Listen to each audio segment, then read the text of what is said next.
তো প্রিয় দর্শক, আসুন শুরুতে জেনে নেব আজকের আবহাওয়া সকাল থেকে কেমন থাকবে এবং সারাদিন কোথায় কেমন থাকবে, কোথায় কোথায় ভারী বৃষ্টি, কোন কোন জেলায় হালকা থেকে মাঝারি বৃষ্টি, আর কোথায় কোথায় দমকা হাওয়া বয়ে যাওয়ার সম্ভাবনা রয়েছে। ভিডিওটির মাধ্যমে আমরা দেখতে পাচ্ছি কলকাতা এবং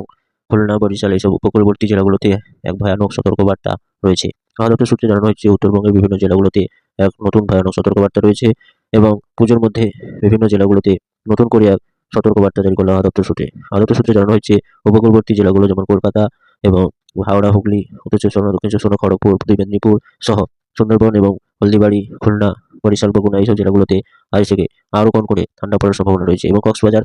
আর চট্টগ্রাম, মহেশখালী এইসব জেলাগুলোতে হাড় কাঁপানো ঠান্ডা পড়ার সম্ভাবনা রয়েছে। পুজোর দিনগুলোতেও ঢাকা, কুমিল্লা, রাজশাহী, ময়মনসিংহ এবং মালদা, মুর্শিদাবাদ, দুর্গাপুর এইসব জেলাগুলোতে আরও কয়েকদিন বেশ দাপিয়ে বেড়াবে শৈত্যপ্রবাহ এবং উত্তরবঙ্গের বিভিন্ন জেলাগুলো গ্যাংটক, শিলিগুড়ি, আলিপুরদুয়ার, দার্জিলিং, কালিম্পং এইসব জেলাগুলোতে আরও হাড় কাঁপানো ঠান্ডা পড়ার সম্ভাবনা রয়েছে এবং উত্তরবঙ্গ সহ দক্ষিণবঙ্গের বিভিন্ন জেলাগুলোতে আজ থেকে আরও দাপিয়ে বেড়াবে শৈত্যপ্রবাহ এবং পুজোর দিনগুলোতেও কনকনে ঠান্ডা বাতাস বইতে শুরু করবে